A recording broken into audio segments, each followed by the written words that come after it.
Alright, so we are group 5 and our local company is the Marquette's Farmers Market. So to start this all off, we're going to do a little question here. Who all, raise your hand if you know about that Marquette as a farmers market. Oh my gosh, great. In case you didn't know, we do have a farmers market. Number 2, how many of you would you say consistently go to the farmers market?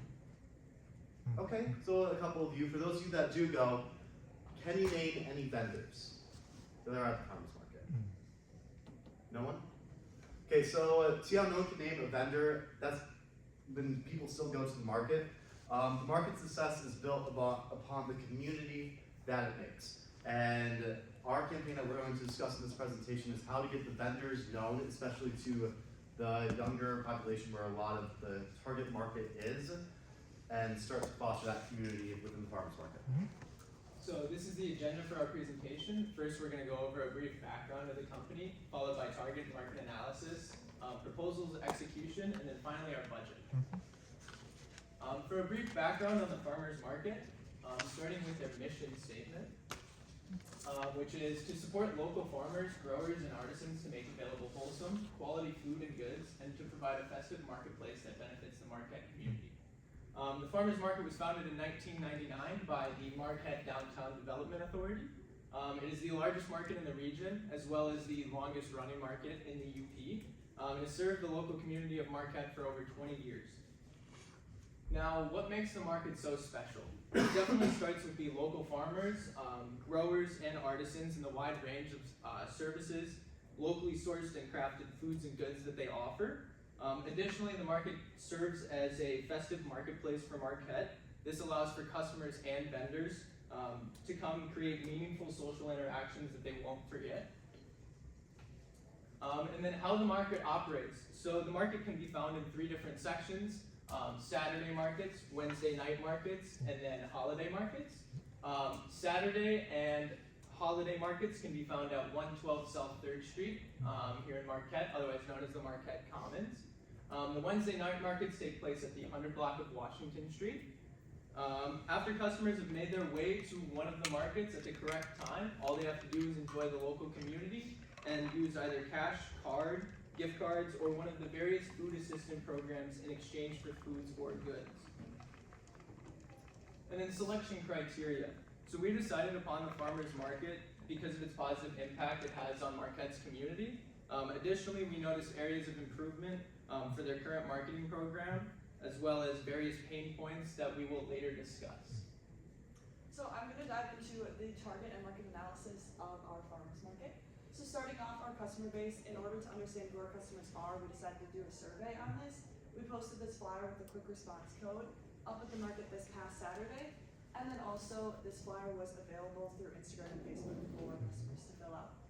So from this survey, we got the results that show that majority of our customers coming to the market are female, being at about 72%. And then the highest age range is 18 to 25-year-olds, being at about 39.4%.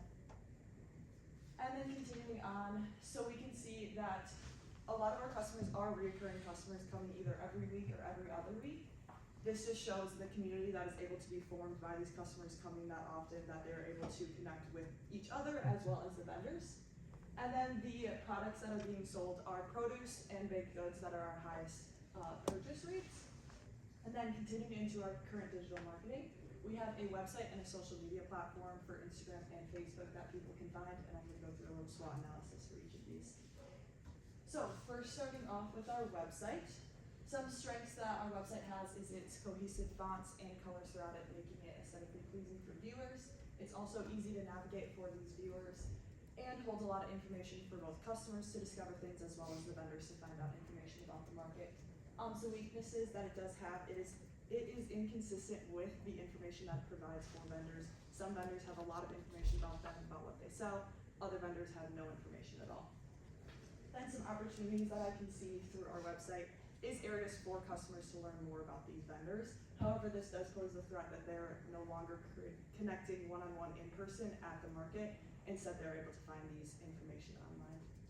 Then going into our social media. So our Instagram has, which you can see on the right, has a current following of 5,773, but most posts are only receiving under 100 likes. And then Our Facebook on the left has current following of 8.4 thousand. Once again, most posts are receiving under 10 likes and or shares per post. So some strengths that we have in these platforms are our frequency in posts. We're getting a lot of content out there. However, these posts are not very on trend, which kind of explains why we don't have a lot of engagement through there. So opportunities that we can see is getting more interest through our platforms. As you can see, a lot of individuals of our age range are coming to the market, so being able to reach more of that category through our social media content. However, trying to be on trend could cause customers to think of us differently and have different perceptions of us.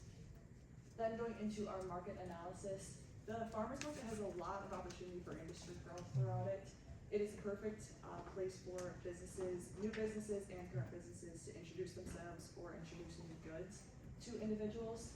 Some competitors that we do have is Ishpeming, Negaunee, and Scandia Market. Obviously, we're in different locations, but Ishpeming Market takes place on Sundays, and the Negaunee and Scandia Market both take place on Wednesday nights, directly competing with us. And then another competitor that we do face are other various events that Marquette holds throughout the summer. One of those that I include on here is Art on the Rocks, which is an event that is held on a Saturday and a Sunday throughout the summer. That just takes away from our profits throughout that weekend. Next, I will be introducing our campaign proposal. So when first addressing the best campaign for the farmers market, we identified 3 pain points within its business. First, we noticed there was no social media posts highlighting our vendors. Secondly, while there is a great amount of content being posted, it is all very general, which creates a lack of engagement. Lastly, there is a lack of relationship between our vendors and our customers, as we saw at the start of our presentation. So with this information, we created a campaign called Vendor of the Week. Each week, everyone will be able to vote on their favorite vendor. This vendor will then be posted on Instagram and Facebook. This both will engage the community and give our vendors some extra promotion. So how would this work? We'll have posters posted around the farmers market. We'll have a big one at the front and some at the vendors' booths. This will be optional for vendors, but with the opportunity of some promotion, we assume many will be happy to hang these at their booths. Next, there will be a QR code on the posters. Feel free to scan this QR code to see for yourself. It will bring you to a Google Sheets where it will ask for your email, ask for your vendor's vote, and why you chose that specific vendor. With this information, we will choose the winning vendor. The vendor will be posted on Instagram and Facebook. There will be a brief description of their business along with a summary of the responses we obtained from the form.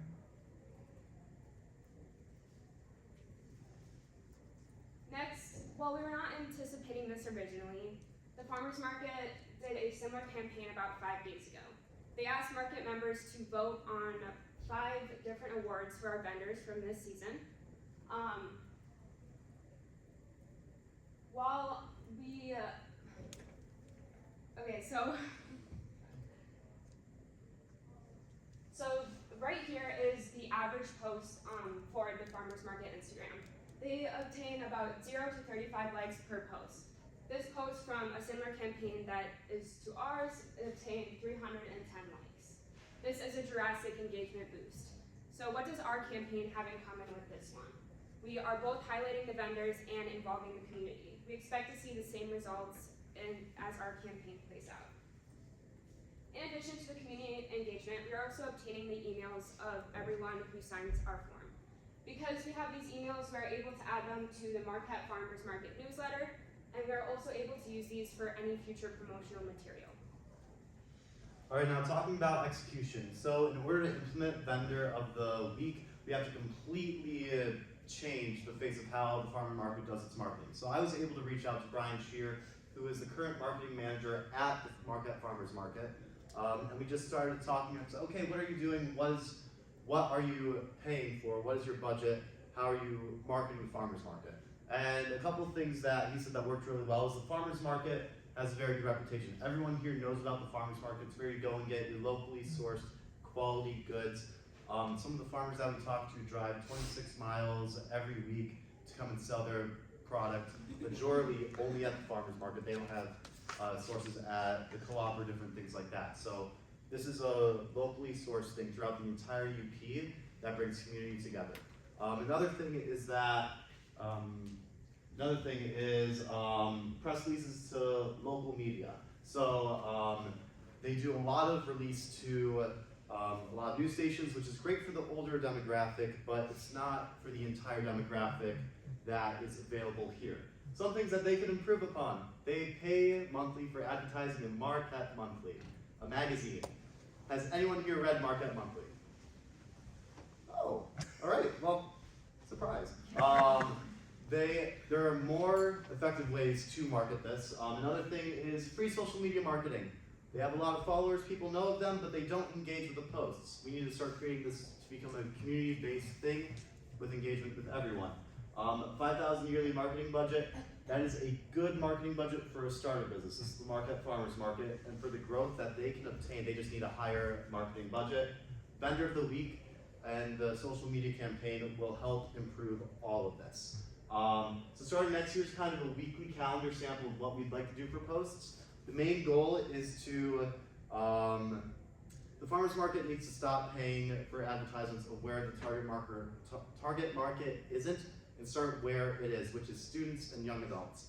In the survey that we conducted last Sunday, over 40% of the responses were from students and young adults ages 18 to 35. Yep. So to reach this population, we need to start pushing for engagement on Instagram and Facebook. People like to see local businesses on their feed, and that helps increase the consumer experience with our online branding. The objective is to get people to talk about the farmers market online with their friends based off of what we're posting, and then hopefully that will serve as a call to action for them to actually go to the farmers market and participate in Vendor of the Week. From the survey, 65% of the people that came to the market came because they talked about it with a friend and made plans to go. And then of the people in the survey, 65% regularly use Facebook and Instagram. So this is a very good opportunity for us to go and market and implement with. Objective, become top of the conversation. So by focusing on this marketing and improving interactions, we can start effectively reaching our target audience with Vendor of the Week and start to grow the community together. Then we have our 7-month plan. So here are just some straight bullet points. In April, we need to hire our marketing assistant. Brian is currently doing this on his own. Love the guy, but he needs someone else to help create content and help share the wonderful thing of the farmers market with the people. So in April, hire marketing assistant, post about the vendors we'll have, build anticipation for the farmers market. In May, the farmers market opens, we launch Vendor of the Week, and then we start to create community-related content. June, the Wednesday market opens, and we'll have our first monthly review of what we're doing to see if we're meeting our key performance indicators. And then throughout July, August, September, and October, we'll keep that review going to make sure that we're hitting all the marks we need to hit. In August, September, all the college kids come back, so we need to figure out how to engage with them and then bring them in with us to the market. And then October, things are starting to quiet down, the weather's changing, so we want to make the vendors known. We want to make the vendors produce and like jewelry and baked goods known where the farmers market season during the off season. For our KPI, the main things that we have to focus on is post interactions and Vendor of the Week fill out forms. So like Sydney said, we have over 8,000 followers on Facebook. We have around 6,000 followers on Instagram. Our engagement is so bad right now, guys. We need to start engaging with the community and bring it up. And the best way to do that is by looking at real retention, number of engagements, shares, likes, comments, and we're going to try and get engagement rate of 5% per post, and that's based off the total following numbers versus the thing. And this is hopefully per month, and if you meet the 5% quota, great. Let's try and go 6% next month. Let's try and go 7% next month. And for the Vendor of the Week form, we just want to increase the number of people that actually come to the market and fill out the form, starting with 50 fill outs per market, and then try to push a 5% growth rate per month.